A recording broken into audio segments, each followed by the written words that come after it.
You guys ready to get started? Yeah. All right, wonderful. Welcome, everybody. We're so happy to have you here today. My name is Alisha Holland. I am the Gates Professor of Developing Societies here in the Government Department at Harvard. And I'm really excited because today's event is a partnership between the Bloomberg Center for Cities and the Weatherhead Center for International Affairs. So we've dragged some of the mayors that are participating in this wonderful series of events at the Kennedy School over to the college to get to speak to some of the students, PhD students, and also faculty from and center affiliates in the area.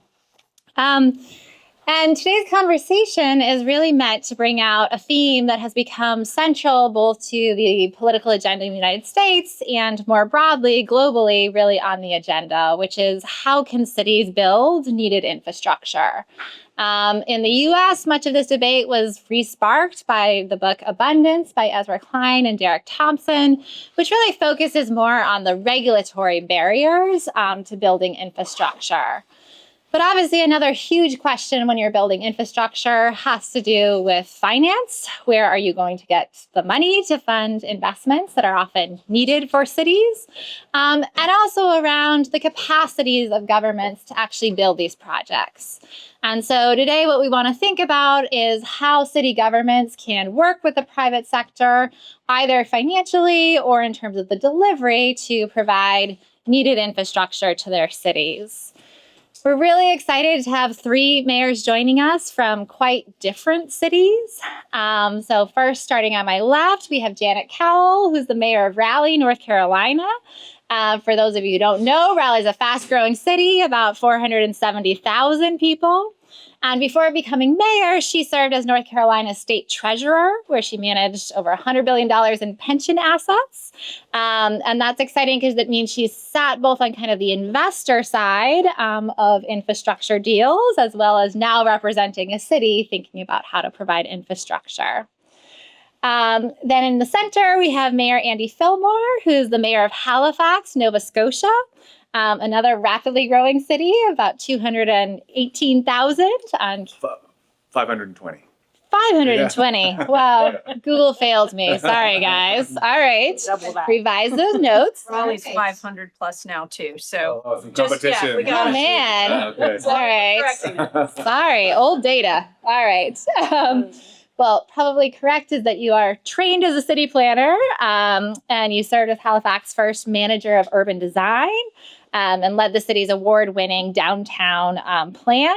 You also spent nearly a decade as a member of parliament championing national infrastructure investment. So we're excited to get to have your perspective, both in seeing the national kind of investment side and the municipal challenges that come of governing a city. And then we have Mayor Monique Boulay, who's the mayor president of Lafayette, Louisiana. And I'll let you, do you want to say the population, given my numbers seem to be so off? So the city of Lafayette is about 125, but I'm also the president of the parish/county, which is about 250. Okay, I had 123,000, so I was closer. And before taking office, she led the Acadiana Planning Commission, where she coordinated over $1.25 billion in regional infrastructure projects. And one exciting thing is that Lafayette just won the Bloomberg Philanthropies Mayor's Challenge for an innovative program that partners with a local nonprofit to repair privately owned sewer lines. So hopefully we'll hear more about that today. But what I want to do to start us off is really just begin with a broad question, which is, you know, you guys govern cities, very different size, different fiscal capacity, and surely different infrastructure needs. So I wanted to start us off by asking, you know, what's one public-private partnership that you either decided to pursue or potentially decided against pursuing that captures how your city thinks about working with the private sector for public infrastructure? Mayor Cowell, do you want to start us? I will start. Thanks for coming to this. I, before I became mayor, was working on a public-private partnership that Zach here, who's from Raleigh, knows, which is the Dix Park. It's a 300-acre old mental health campus built in the 1800s, right around the Civil War, that then became vacated when they were closing all these big state mental health institutions, back in the early 2000s. And ultimately, the city bought it and wanted to save it as a park and redevelop it. But obviously, with 300 acres, that's a massive undertaking.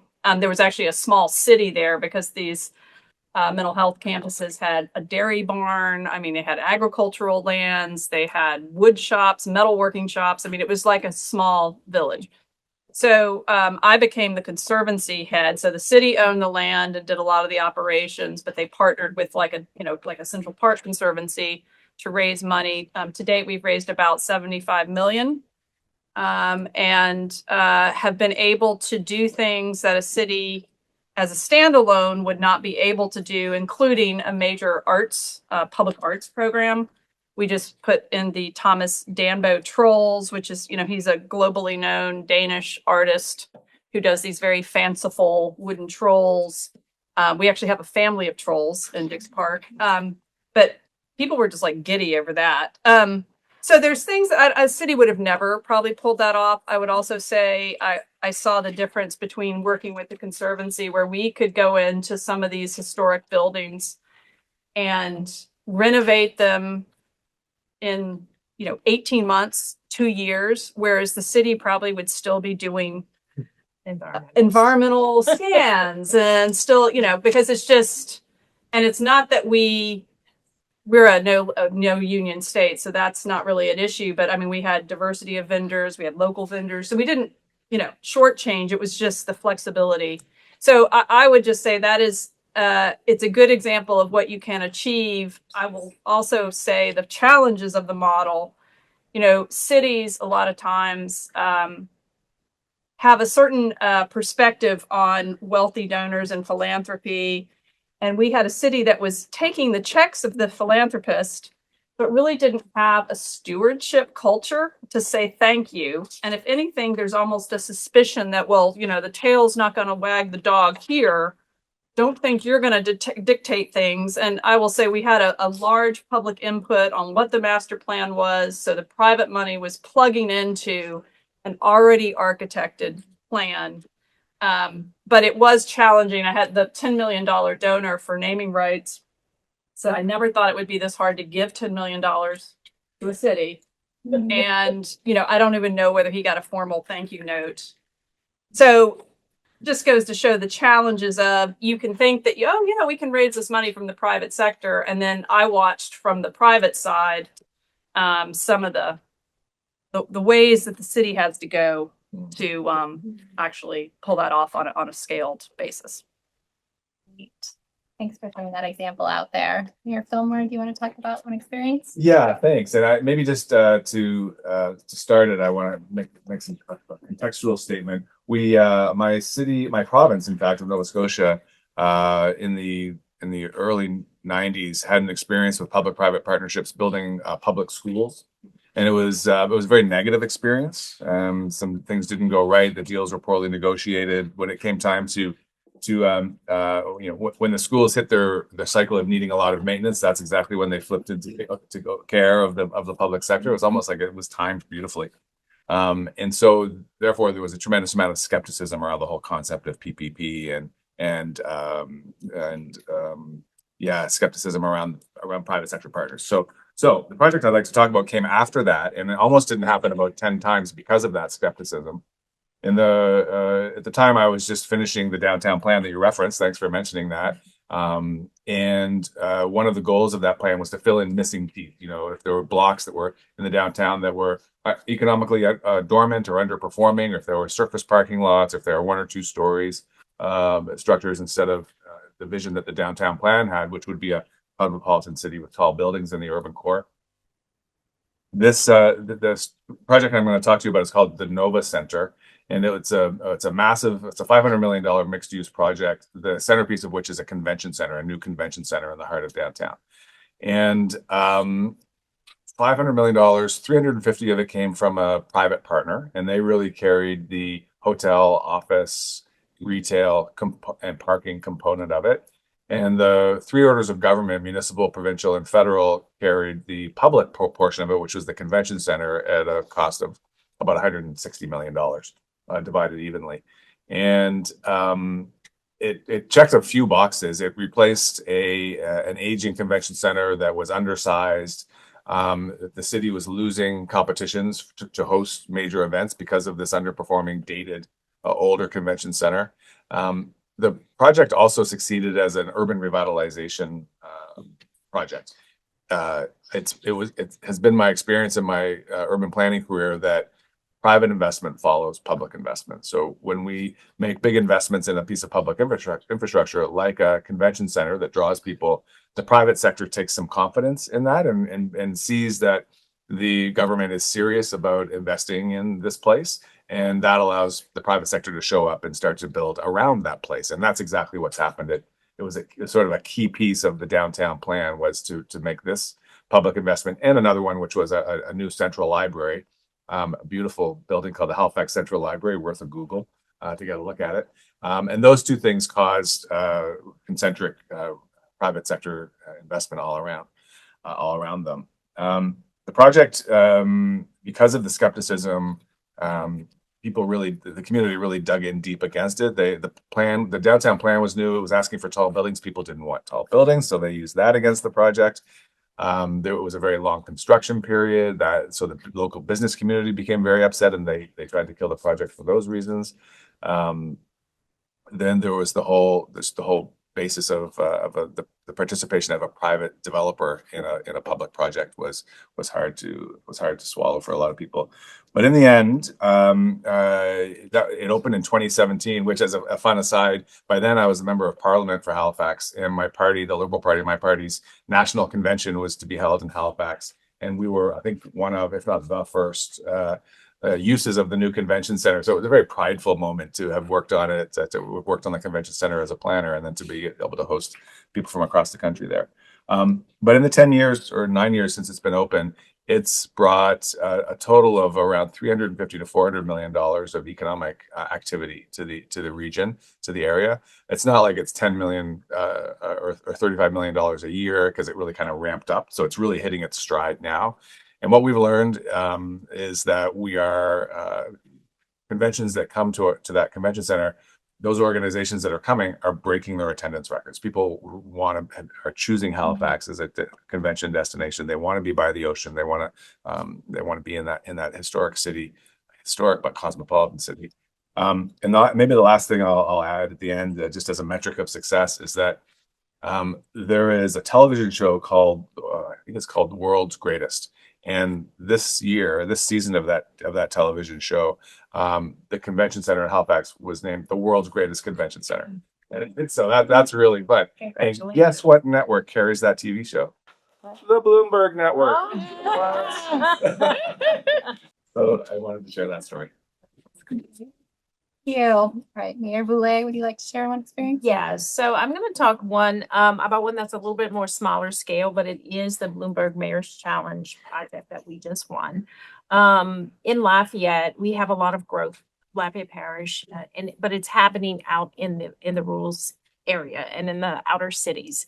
I guess you would call that urban sprawl, right? And it's been happening for a long time. And I think urban sprawl happened for different reasons over the years. But today, when I came into office, we started to look at why and what are the barriers. And some of it is just our processes, our infrastructure. It's things that's kind of embedded, and there's no real intent that is keeping the growth out of the city of Lafayette. The city of Lafayette is very culturally dynamic. It's exciting. There's good things going on. So it's not like it's void of quality of life. It has a very high quality of life.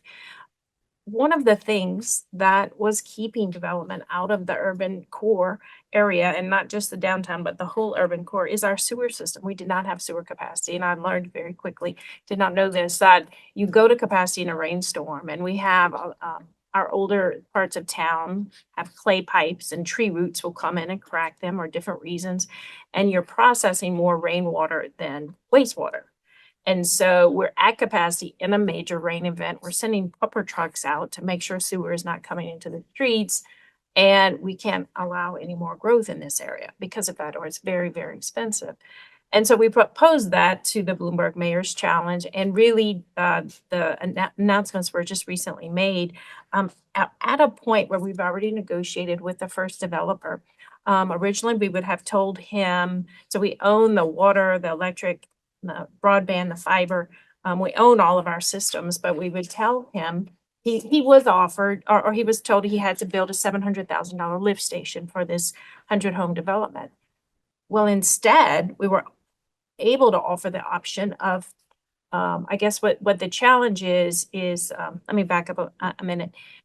In learning about this, I say to my utilities director, who we are in the process of building a $17.5 million lift station to help the urban core, but it's only 2,000 units of capacity. And I'm like, what is next? We'll have to start saving money for the next lift station, because I really don't want to keep doing this. And he said, if we just fix our existing lines, we don't need to build these lift stations. Our existing lines have the capacity.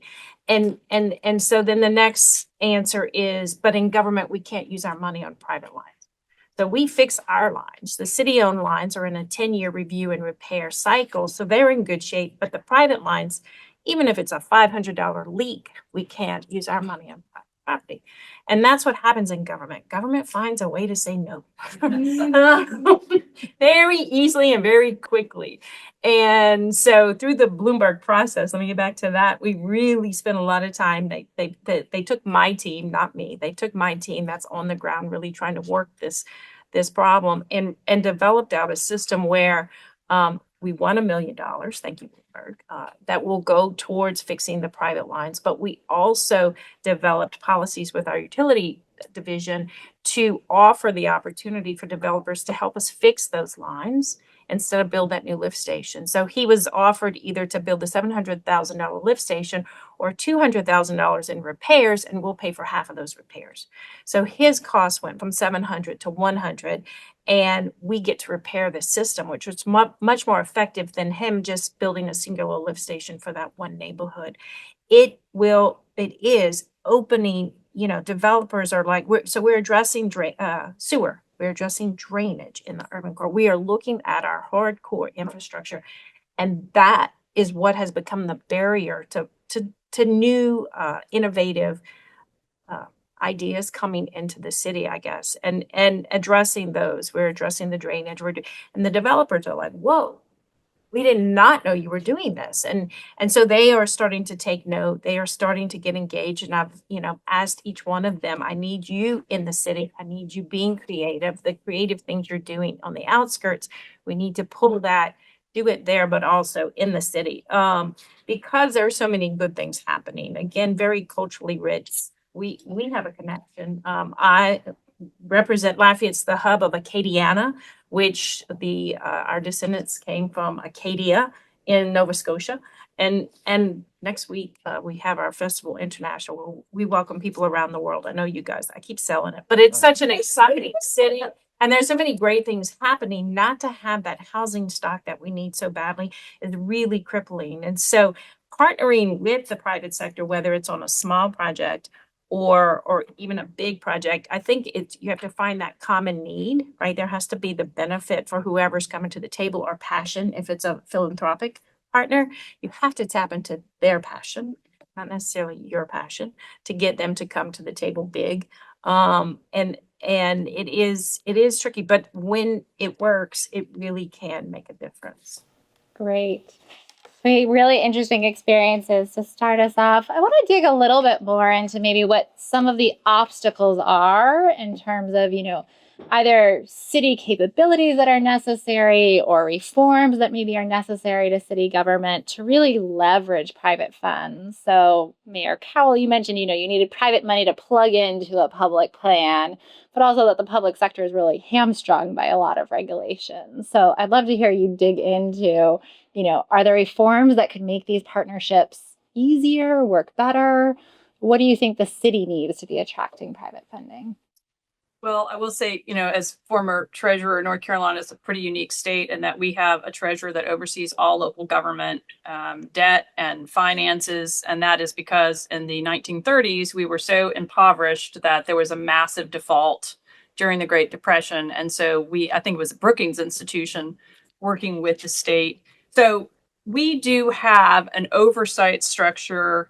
And actually, it was U.S. Senator Tom Tillis, who is now leaving the U.S. Senate. But when he was the House Speaker, we do allow for these experimental public-private partnerships. So there are, it's not a floodgate, but I-77 in the state was a public-private partnership. We've had toll roads. We're not as, I would say, advanced as Florida, Virginia. There's certain states that have done a lot of PPPs.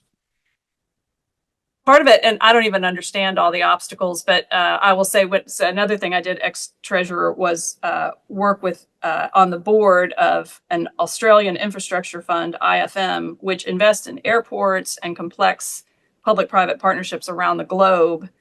And it is amazing to me that in the United States, right, there are so many obstacles to investing in airports, which is an area where I actually think, water, sewer, I feel like we've kind of got that in Raleigh. We can handle that. But you look at the complexity of an airport and how you can more quickly embed technology, best practices, and we have massive investment in our airport. So I don't know whether it's federal, sort of the reforms. There's certainly not a lot of incentives. If, you do get it done, I would say there's a lack of expertise. Even with the treasurer's office, when we did do things, you'd say, well, is there an audit to see who is negotiating these deals? Because there's not a lot of people on the public side that actually have the expertise to craft, to the point of your school system example. So there are myriad obstacles, but I think you've also heard, right, it is worth pursuing and trying to get some of these accomplished. And Mayor Fillmore, maybe you want to add on. You mentioned private money follows public money. So what are the obstacles to getting the public money to the right place? Attracting the private funding, and what do you actually do in the city to get that? Yeah, thank you. Thank you for the question. So I can only speak to the Canadian example, I guess, and you'll tell me if this happens in the United States at the state level too. But oftentimes for large public projects in the Canadian cities, we're seeking funding from all three orders of government. And so there's a little bit of a dance that goes with that. No one wants to commit first. And, so there's we waste a lot of time, who's going to get on the dance floor first, I guess, put it that way. That's one thing. And then there's the political problem. So if I go back to the Nova Center, at that time, Canada we have a liberal government right now, but at that time we had a conservative government, and the local representative, the member of parliament, the person who had my job before me, was at the exact opposite end of the spectrum, was a New Democratic Party, NDP party, which is a far left party. So there wasn't a lot of love between the federal government and our local representative. Yet we needed about $60 million from the federal government. That had to align with a provincial government that was the liberal government. The centrist party was in the middle, and then we had to have a city council who would find somehow in their coffers through what it turned out to be an increased tax rate to develop a fund that would pay the municipal share. So all of that extremely complicated and time consuming. So that's one of the challenges that we have. I would just say though, the proposition that I am bringing to the mayor's office now is that there's a real imperative to look more seriously and more frequently at PPPs. We're living in a time of an affordability crisis where the cost of everything is through the roof. Whether it's gasoline now, we would add that to the list, or the cost of borrowing, interest rates, inflation, utility prices. We've had a water rate increase and a power rate increase in my community. And we're just the city is having a hard time meeting its obligations without really raising the tax rate. So we need to find a way to leverage private capital to build our capital projects. And we still have this hangover, even though the success of the Nova Center, that's the only one we've done. And that opened in 2017. There hasn't been another PPP since then. Mm-hmm. And there is this deep-rooted skepticism, but it's the only way we're going to be able to build these. We're about to build a new 2-pad ice rink adjacent to the downtown to replace a 100-year-old beloved rink. And this so far, I can't convince the city council to introduce private sector money in it. And we're looking at it's absurdly overpriced. It's $126 million project to build 2 sheets of ice and some surrounding supporting infrastructure. It's a terrible, terrible idea, but the council is white knuckling through doing it just themselves without any help. And I'm having one more whack at the end of this month to try to derail it and I know. They know it's coming. That's not a surprise. It'll be my 3rd try. What if I finish and put a fork in it? But and the private sector is telling me they can build it for about $45 million. So what are we doing? Yeah. We need to get private sector partners in this. Yeah. And Mayor Boulay, I mean, in some ways, the project that won the Bloomberg Philanthropies is kind of the inverse of a typical PPP in the sense of public money coming to private infrastructure. But I'm Right. curious, have you been thinking about how to bring private money into, public infrastructure investment? Or given this experience, how do you see potentially deepening cooperation, and what can the city do to attract that money to the public sector? Yeah, so let me speak a little bit on the challenges, because I think, what Andy is saying, to align so many different levels of government and partners, to get everybody aligned and to make the funding work and all of that is so complex, though worth it when you can succeed, right? I inherited a project when I came into office. It was a $200 million PPP. And everybody was sold on it, and it sounded great. And everybody thinks I killed it, and I didn't. The lawyers and the finance people killed it in about 3 seconds. They said the millages that they want to bond out new, and they said that they're not marketable. And I was like, oh, and it was the end of it. But then sold so graciously, and as the solution for the jail, which is. It's much more complex than it seems. Let me say that. I guess I have really been looking at our basic fundamental infrastructure and really trying to get that aligned and creating shared paths throughout the city, creating the solid drainage that needs to be there, and working with the businesses in that. It's probably a little bit more small scale. However, at the same time, really watching, I think these big projects, because you can really do something fundamentally different. The convention center is a tremendous example of what you can do with that, but it is not easy to align all of the levels of government, all of the different parties in each level of government, and then the private sector, and so congratulations. Yeah, thank you. It was a big team. Let me ask you one more question before we kind of open it up. And this is more the politics within your particular cities of PPP projects. I think, mayors often worry that, they get blamed when things go wrong with these deals, and yet the private sector gets the credit when they actually go right. I'm a political scientist, where we find voters are really bad at knowing who's responsible for what, which level of government, private or public sector. So I'm wondering how you think about those issues. If you actually achieve a deal like the Nova Center, do you as a mayor get credit for that? Does your party? And how much do you worry about the sort of backlash when challenges arise? Do you want to start us off here, Cal? Well, I'll echo Andy's that I feel like with the cutback in federal and state government, this is an avenue. And I feel like with the right guardrails, challenging, it is certainly something that I would like to pursue more. We do beyond, we had a philanthropic, the sports centers, I think, is an area where you hear a lot of mayors. We do have the Lenovo Center, which is a big arena. We have the Hurricanes hockey team, so we do have hockey down south. And that is now a public-private, where we're trying to redevelop an arena into a multi-use, entertainment district with housing, et cetera. And that was all negotiated. Did we get a great deal? I don't know. Tom Dundon's the owner of the Hurricanes. He put in, lots of money. We're putting in hundreds of millions.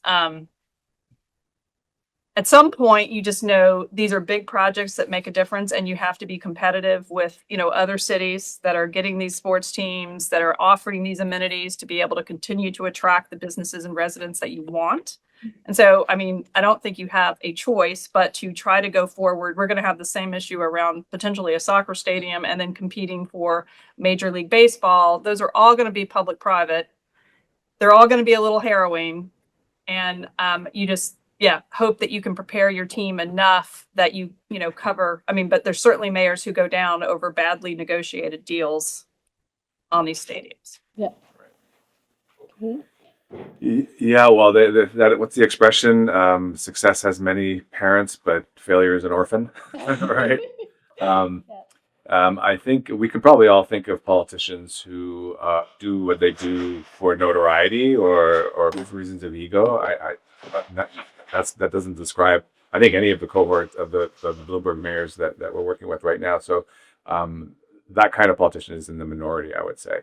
I think that we all just need to, when we stick to our principles, when we stick to the contract that we made with the electorate when we ran, which is our platform. And in my case, it's simple. It's affordability, housing, and mobility. Those, whatever happens, those are the three things that I've committed deeply to. I don't think it matters who gets the credit. My predecessor in the mayor's chair, and actually a former Bloomberg mayor cohort member, was fond of saying, "It's amazing what you can get done when you don't care about who gets the credit." And I credit him for that. It's really important. So I think if we just all do our job the best way we can. No one wants to negotiate a crummy deal, that's for sure. But it goes. It's the job. There are risks. Let me just push for a second. I mean, you're saying affordability is the central challenge, which I think many mayors would agree with. On the other hand, private money probably flows most easily to things like stadiums, the sort of big landmark, sexy projects, to put it, crudely. How do you square that circle? How do you get money into the affordability projects?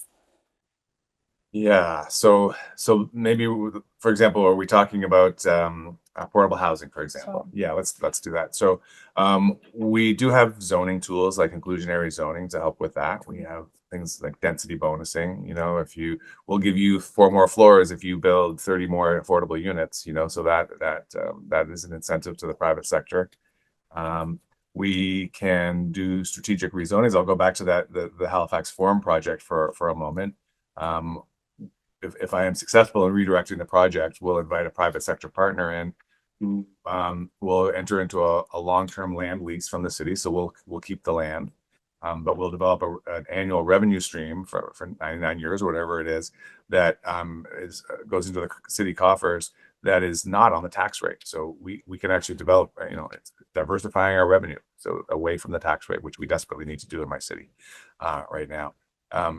And by allowing changing the development permissions on the site to allow significant density that will create the wealth to pay for the arena or some other community asset, to pay for the childcare spaces that are going to be needed, and to include affordable housing, then that the equation can square. Maybe I'll just take this opportunity to say something that's been on my mind.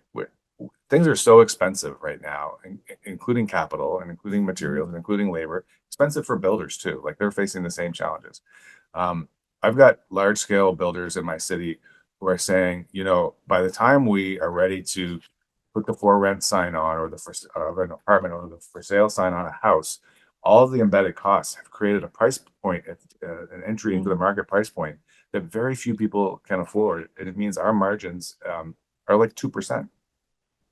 And their position is, why in the world are we spending 3 years and putting our capital at risk, uncertainty in the market, uncertainty with approved development approvals, for a 2% return? Why aren't we just putting it in a GIC, an interest-bearing bond?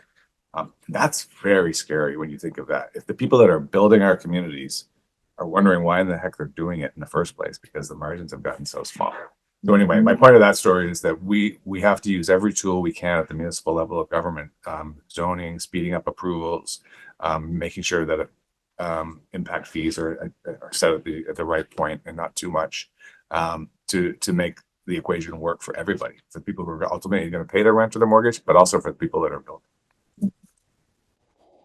And to bring you in, Mayor Boulay, how did you think about, your constituency's reaction to when this prison deal collapsed, or how do you think about it when you're working with, private sewer companies and potentially putting public money into those projects? Thinking about the affordability question, I think we're in a financial environment, definitely in the United States, if not globally, that prices are the pressure from lack of affordability is forcing our governments, at least us, to really look at what are the things that we are costing, whether it be the builders or the public, that we don't have to.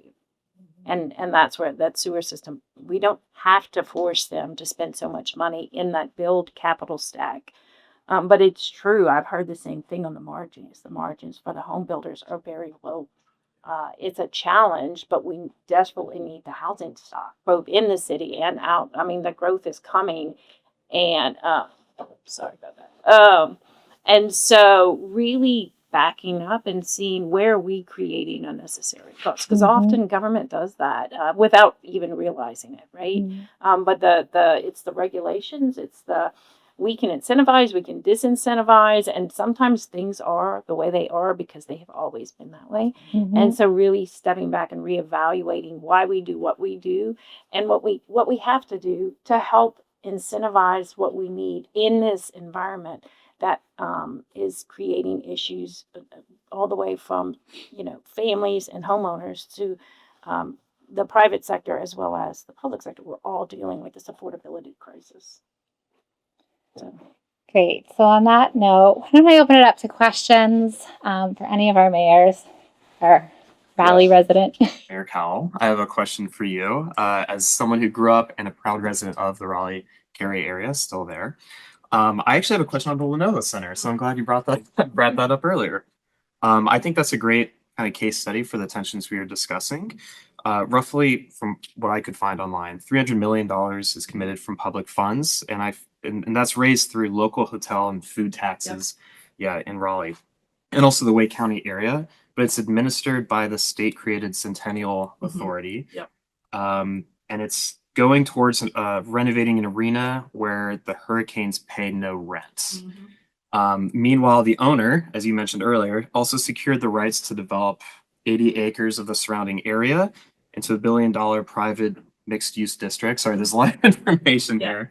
When the private owner captures the subsidized venue and also the surrounding real estate upside, and the governance structure splits the accountabilities I mentioned, who is actually accountable there, and kind of what are your thoughts on that? And maybe as a broader question, not every public-private partnership can be successful. So how do you convince residents that it's worth pursuing and taking risks? Thank you. Well, and I will say that whole contract was negotiated in 2024 when I was running for mayor. So I was really not involved in the negotiations, but have talked to the city manager who led it. I don't think there's a lot of transfer. Everybody's so enamored with the Hurricanes. They're just oh yeah, let's keep the team, right? And I think that when you add sports into it, there seems to be a greater level of forgiveness about the deals. I will say that when you negotiate these things, trying to work in the housing and elements of workforce housing get to, even in a sports deal where you're trying to do both residential units coming online, meeting affordability, it is a growth center. So how do you get things that are close in, leveraging existing infrastructure that's on a transit line? I mean, all of those, trying to tick a bunch of boxes. And I will also say that Dundon has also invested in Crabtree Park he is potentially the biggest investor that could come in if we get a baseball stadium. So cool. I think he did a pretty good job on his negotiations on capturing a lot of benefit. But without having negotiated it, I would say defensively, I think that the city and the state and, we'll all get a lot out of redeveloping a big, massive parking lot into something that hopefully contributes a lot more as one of our hub, centers. Thank you. Great. So I'm going to I wanted to ask, we talk a lot about the need for infrastructure, but some of them are not desired by individual neighborhoods because they're considered locally unwanted land use. Examples of that could be pretty big, like affordable housing units or multifamily housing projects or waste facilities or clean energy facilities that create a lot of noise or some sort of pollution.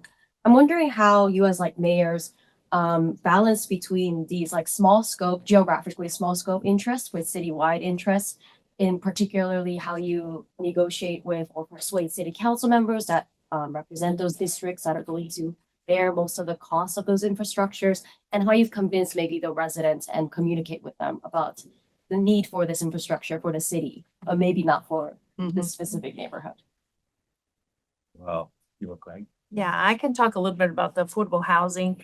It is a trick. You don't want to put this whole section affordable housing. It's not good for the people that live in it. It's not good for the community.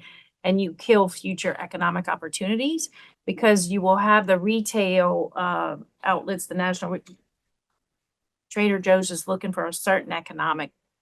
I guess Trader Joe's is probably a bad example, but you don't want to group everybody like that. You really want the dispersion across the city. So one of the things we do, we work with Habitat, and it's more of a spot fix as far as affordable goes. We did do a very creative project, and it was a public-private partnership where we took down the Les Pay Motel, and you can read everything you want into the name. It was worse than just prostitution. It was one of the main crime areas of the city.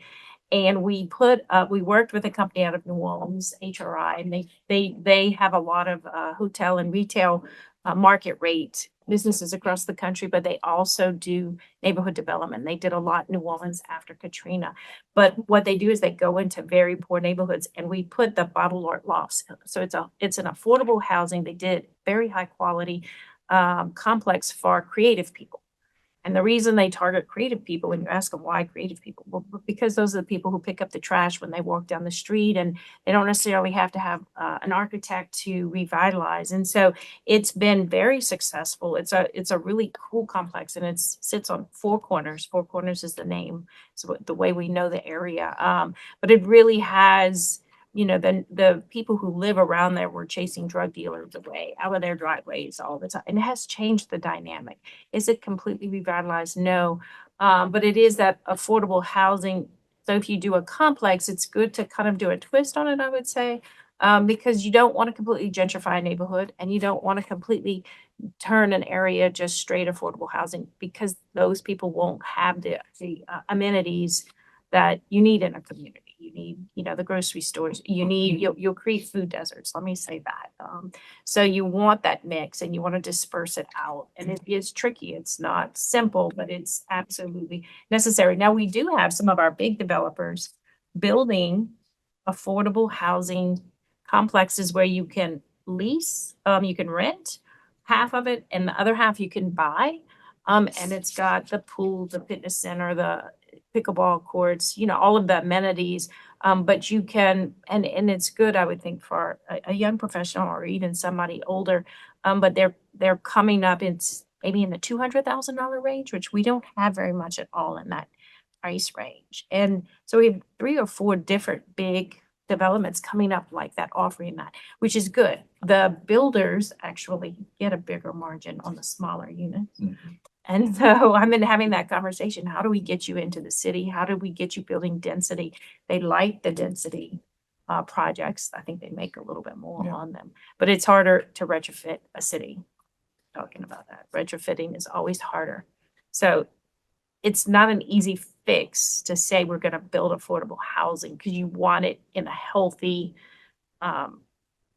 in a healthy ecosystem for both the community and the people that live in it.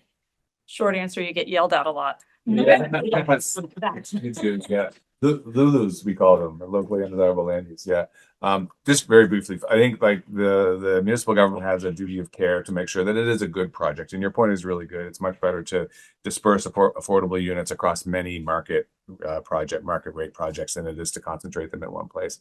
I haven't had to deal with a serious issue yet in my first year and a half, but in my last job as MP, there was federal funding going into a safe injection site in the downtown, at the edge of the downtown. And this created a lot of consternation among a portion of the community. It was a much needed facility and it's there. And people are still unhappy about it, but people who are using it need it and it's keeping people alive. And so it's just kind of like a thing. It's a thorn in people's side, but it's there. And y'all got yelled at and saving lives. So One note on, you were talking about how do you do it and getting credit. The easiest way to succeed is to make sure you don't get credit and that the other people are getting credit. At the end of the day, you get credit. At the end of the day, they say, oh, that happened. You were part of it. But if you are focused at all on credit, you're dead in the water. And with the people we work with, in the spaces we work with, because I don't know, it's you've gotta push it out and let other people own it, even if you're walking it through step by step by step. You know, you have to have that support, and so credit has to, and you kind of alluded to that, you just it can't be a goal. It I guess it can be, but I think it messes things up. Yep. All right, we had a question over here. I'm in a P3 infrastructure class at the Kennedy School right now, which is all about these issues. And my capstone project for that is actually about transit P3s in Canada, which is either a poster child or a warning sign, depending on where you stand. But I think my question applies not just to you, Mayor Fillmore, but to the whole panel, which is that, you know, we've seen this shift over the past 20 years in urban infrastructure P3s in particular towards these heavily bundled contracts where you have a single private sector consortium design, build, finance, operate, and sometimes even maintain. I think it's gone up about 200% to Canada, 250% in the US, like these kind of projects in cities. And so, you know, the idea is that you create these life cycle efficiencies by transferring risk to the private sector, but there's a lot more evidence nowadays, at least in academia, you know, in the ivory tower, that these don't really work to reduce costs. And so I guess for the mayors in this panel, I'm wondering, as you think about delivering your next major infrastructure project, I'm wondering about the politics of how your CAOs or your councils think about this political appeal of transferring risk to a single private consortium versus being open to maybe unbundling some segments where, you know, you have the private sector maybe build and do some design work, but maybe operations and maintenance is taken on by, you know, the public sector and building up institutional capacity. But there's a conflict there. And I know how it's playing out in the textbook, but I want to understand how it's playing out in your cities. Fascinating. And I'll start by saying I graduated from the BSD in 1995. So good luck with your studies. And maybe you'll share was it your thesis you said that is on? It's just a semester capstone. If you are willing to share it when it's done, I'd love to have that. Thank you. Yeah, I don't have any direct experience with a large bundled infrastructure project like the one that you're describing. The closest thing would be our next big infrastructure project is developing a bus rapid transit system in our city. We're well past the ability of our traditional bus system to serve need. What will the role of the private sector be there? We don't know yet. I'm kind of treading water here on the question because I just don't have a lever experience with such a project. You know, I guess my gut instinct, I haven't been involved in a big bundle project, but the private sector has to make money. To bring the private sector to the table, the private sector has to make money. And that's not a bad thing, right? That's their purpose. And so maybe a lot of times the PPP is the timing of financing. It likely doesn't save the government money over the long haul, but the timing, the upfront costs that are so hard to get in government is what the benefit is. And so there is a balance there, I think. And I don't know, Janet may be able to, I think you'll see it. Probably Canada has a lot more examples of these kinds of big bundle products, and I do not, and also have not dealt with that. Yeah. But they do have to make money at the end of the day. And so is the government saving money? Maybe in some cases. I guess you could study that for us and let us know. But yeah, it's what's driving it, I think, is the timing of large capital to get projects done. And your practical experience confirms I'm actually writing a book about this issue in Latin America, where most of the motivation for these projects really is to move things off the public budget up front and Right. kick the costs into the future. Yes. That's Yeah. my gut Yeah. in that. Yeah. But yep. Other questions? Yeah. My question is actually for Mayor Fillmore. I was wondering if you can talk about this. If not, it's okay. But about the conflict between the city council and the mayor's office about this like ice hockey project you were talking about. Like, it just from the way you described it, it does seem a little counterintuitive why the city would be pursuing a project that's more expensive than the alternative option. So if you could shed some light on the tension there, I'd appreciate it. Yeah, you know, it's going to be a great case study Mhm. if we ever get to the end of whatever the end is going to be. But it's going because it goes back. It started in about 2013 as a much more affordable project with an external partner. In that case, it was actually the Department of National Defense. There's a military base not far from the site of this arena. But the council of the day voted against that partnership and decided to take the cost on itself. And the cost at that time was in the 20, I think it was in the 20s of millions of dollars. And you heard me say how it's escalated now to 126 and heading north without even a shovel in the ground. And by the time it does get a shovel in the ground, it will have become the most expensive project of any kind ever undertaken by our municipality for two sheets of ice. So yeah, there were fireworks at the council, and I'm very aware that some of them may watch this at some point. So, and that's fine. I'm not saying anything that I haven't said in the council chamber. There is a sense of, you know, I would call it the fallacy of sunk cost, that sort of sense of psychology of previous investment that my colleagues are working with on this. There's a sense of ownership by returning councilors that they've shepherded it through this journey with cost escalations every year over many years, and you know that we've come this far. We can't give up now. When we were having our budget public hearings for this year's operating budget, someone came and spoke very eloquently. A member of the public spoke to the council. People can have 5 minutes if they choose just to address the council on the budget. And she used the example of, you know, you've bought a ticket to a movie, you've got your popcorn and your soda, you've invested now for probably $50 in all this. You're sitting in the movie, and boy, the movie's terrible. But you spent all this money. Do you stay there and sit and watch the movie to the end, or do you cut your losses and get up and walk out and do something better with your time? And of course, the answer in this case to me is you get out of there and you spend your time in a different way. But not everybody feels that way. I don't. The last time I was able to bring it to a vote to stop the project and redirect it, it resulted in a tie. And in the case of a tie, the motion is lost. So it was that close last time. First time I tried it, it was very lopsided, and I think only 1 or 2 people voted with me. But I got to half this time. I have another chance at the end of April, and I'm doing everything I can to illustrate why it's wiser for in this context of affordability to take it in a different direction. But we'll see. I mean, it's very uncomfortable attention. I will just add, we had a large road project called Six Forks in Raleigh that had also had this massive cost escalation. It had been in a transportation bond. You know, we made all these promises, and it just got so outrageously expensive that we just said we're pulling the plug on the whole thing. And I mean, there's no nice answer in these situations, because then you get the explosion of residents. I voted for this, and, you know, I'm going to sue you. And how can you not fix these intersections? And just so it's ugly no matter what when things get into these costs. And unfortunately, I think all of us have probably, the cost escalation recently has just been almost unprecedented. And it has broken some of the models of how we do business in cities.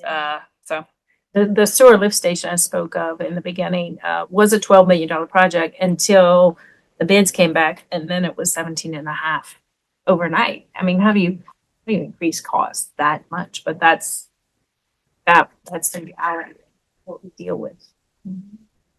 I got to tell a Boston-centric story. Before I started the GSD, I worked as a young urban planner on the Big Dig project. And there was a day when I was working there that the project economics tipped from it being more expensive to cancel the project than to proceed with it. And that was a party. We had a party that day in the project office. So that I just share that with you because it's kind of a Boston story. But there is a moment where it's more expensive to stop the project than it is to proceed. In our case, we're not there anywhere near. There's not even a shovel on the ground yet, so we're nowhere near that point. In Colombia, there's a saying: the only thing worse than a white elephant is half of a white elephant. Kind of like, That's really good. yeah, That's yeah. Good phrase. It's gonna be an interesting book. Lots of good infrastructure stories. Other questions? Yeah, over here. I'm originally from San Francisco, so I've seen how in some places, private-public partnerships are probably more feasible, which is just more private capital, like in abundance. So I'm curious for these smaller cities, how do you compete with them? How do you pull in the little private capital that you haven't really leveraged that? So it is a different playing field, absolutely different playing field when you have large corporations. We have a good, I would say, good philanthropic community. Not a huge corporate environment. Our workforce, we have 190,000 jobs in Lafayette Parish, only 250,000 people, including our babies. So we have more jobs, but we don't have that large corporate support. So it's just a different playing field. You play at a different level. You leverage. We do have really strong partners in DC and at the state. You build those relationships. You learn how to leverage the funding you can get. I have one infrastructure project. It's probably about a $225 million project that we just started maybe a year ago planning, right? But we've got 45 million secured from Safe Streets grants, federal earmarks, state cash, local money. You crapshoot at everything, but you have to learn. The trick is you have to tell the story. And you have to tell it in a way that hits the priorities of your partners. If it's infrastructure, it's easier to me from an infrastructure perspective because everybody can sell drainage and roadways and sewer and the electrical grid. We're modernizing the electrical grid in this project. Those are things that are tangible for funders in government. In the private sector, it's a little bit different, but I will say it's a different playing field when you don't have the corporate partners. And I would say the institutional money really has reached deep into, the crevices of trying to find return and so much capital to be put to work. And like I said, having sat in the treasurer's office where we did major investments in infrastructure, and then on this advisory board of IFM, which was like an $80 billion OECD, and they were always looking for deals. There weren't enough to invest in, but they did, for example, in North Carolina, have Colonial Pipeline, not a good investment. They've, I think, sold their portion. And there are, the data centers, obviously, private capital. So I would just, maybe correct some of it that I think if the deal's right, there's money flowing, institutional money flowing into all sorts of different, size municipalities. I think it's just the obstacles in the United States to allow that money. And then, of course, there's guardrails on where the money's coming from. Will they accept money from China, the Middle East, et cetera, and the controversies over that. Of course, the bridge going to Canada, right? They canceled, even though it was money that was, deemed to be not a national security threat. But. Good case there. We're Halifax is I want to say kind of immune to the dynamic you're describing. We're the largest city in Eastern Canada. The closest city that's bigger than us is Montreal, which for a sense of geographic scale is a 12-hour drive. So we are kind of the dominant urban force in Eastern Canada. So the one place we do compete is with sports. So there's been a long time interest in having a Canadian Football League team in Halifax. And it's really hard to make that happen. Capital for the stadium, but also the financial backers of a sports team just haven't. The concept of a market in Eastern Canada is too new, too untested. So we're continue to struggle with getting a franchise. It also depends on the types of capital, like we were saying with the soccer stadiums. If you have like big retail products that want to advertise to people, but we have like composite materials, Martin Marietta. I mean, it's just not sexy to sell Right. crushed rock. True, yeah. Crush Rock Stadium. Yeah, exactly. There's a question back there. Yep. And I just had a question, because we have two regional mayors on panel with representing kind of county, city combined governments. I was just wondering about the kind of particularities of this governance model. It's often like labeled a source of frustration in America to have this kind of fragmentary system of municipalities. So I was wondering if having a regional city government allows you to plan infrastructure more comprehensively, or if you find it kind of difficult to serve the needs and wants of rural, suburban, and urban residents alike. So I might be the poster child. I have two councils. I have a parish council, and it's county, and a city council, which, yes, that. Tell us what you're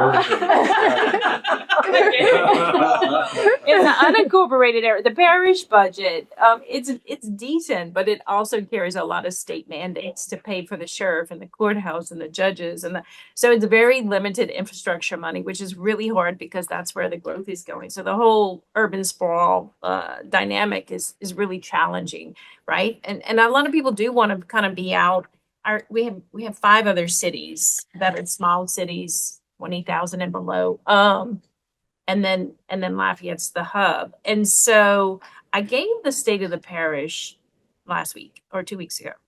And when I finished, one of the small town mayors, and there's always been friction with the mayors and the city and the parish. And, it's this, who are you helping? Who are you not helping? But when I finished the state of the parish, he said, and I consider myself a city mayor. I was born and raised in the city. So like my instincts are there. I know we need the connectivity. We need the pedestrian facilities, the bicycle facilities, and it's all retrofitting. So it's not easy. And those are the projects I talked about in the state of parish, but we're looking at a growth plan. We've brought in a consultant to help us look at the growth in the unincorporated area so that hopefully eventually we can say, look, this is where growth's happening. This is where we're going to put our money, but we're going to make it a bit harder to develop over here because it's a lot more expensive because the roads aren't there or the utilities aren't there. And so there has to be that balance, but you have to walk a community there.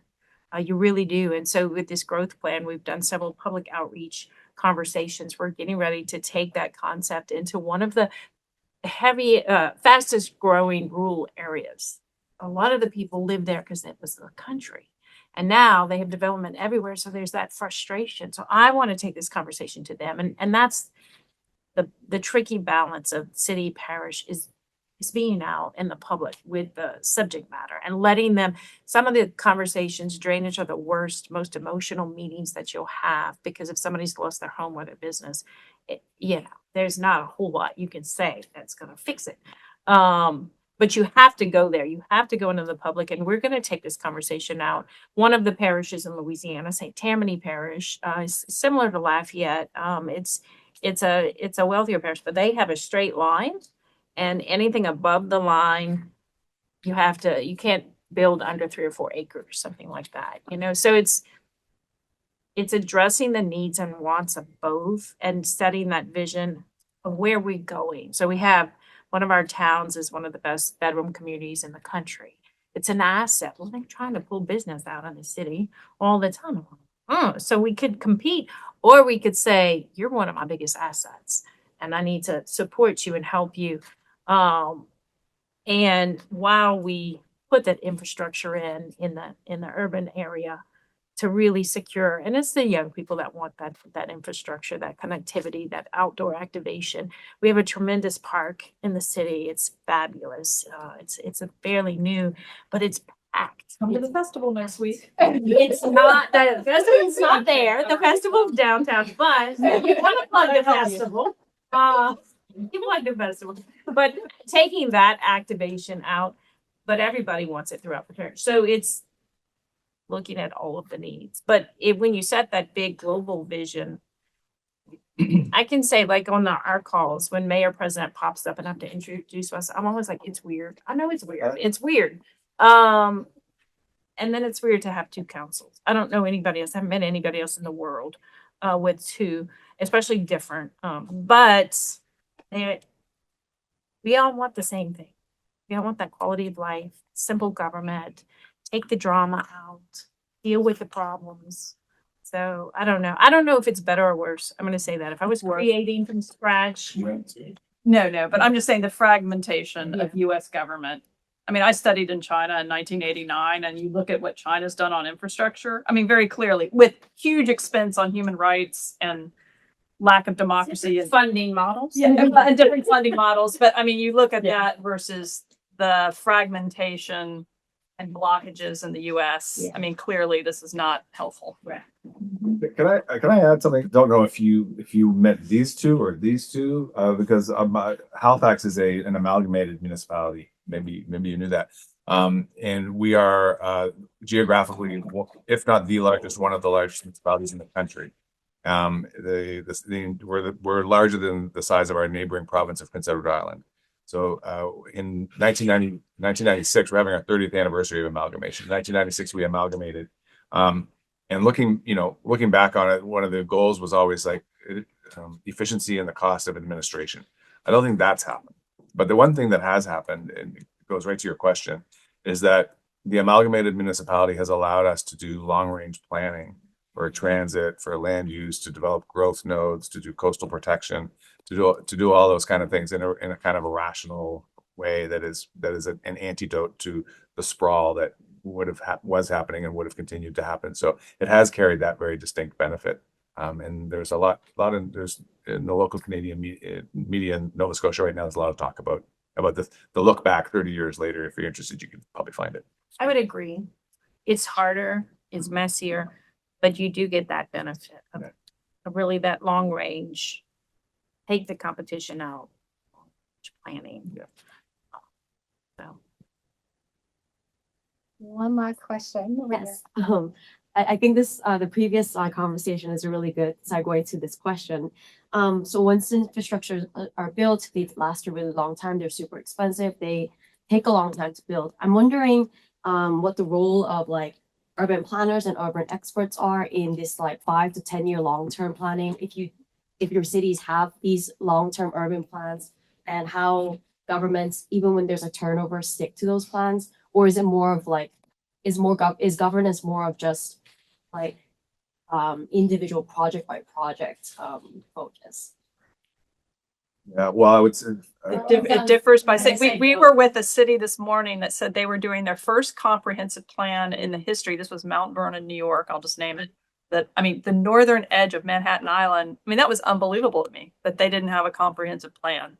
I think we've had comprehensive plans for most of the 20th century in Raleigh, and we're updating ours, and we have a CIP. But I mean, I think Miami, Florida did not have a comprehensive infrastructure plan. So it is stunning, some of the cities that do or don't have these sort of structures. for the plans to work, there does need to be a constancy that needs to survive successive regimes, political regimes, and also when situations change, when conditions change, climate change, for example, sea level rise, state of coastal erosion or storm frequency, and the need for resilient infrastructure. When conditions, affordability crisis, when conditions change, it is incumbent on the council of the day to update those plans. But it's important that the core of them be constant. How frequently do y'all update your plans? 5 years, legislated. Yeah. See, we've done it. We did 09 was the last one, which to me in a really high growth area, like what is just too long. Yeah, ours was 15. It's probably time for an update. The world's a little different now than it was Yeah. 15 years ago, isn't it? But it's the same priorities. I think the priorities set in there and the needs are still there. I will say that. It is time for an update. But the planning is important. It is important because like our capital list, when I came in, my question to our public works department was, why is this project on the books? And sometimes they couldn't tell me, and sometimes, oh, well, this councilman really wanted that. Well, was it really needed? And so trying to understand why a project is on the books, we have a lot on the books, and do they need to move? And if you don't have that big long plan, it's harder to filter out those random things that just over time politically landed that maybe should or shouldn't have, never really went anywhere. You know, those dog projects, I guess. And I would also we've say done that some of transportation has funding. So because our land prices went up, the cost of widening the curbs Mhm. went up.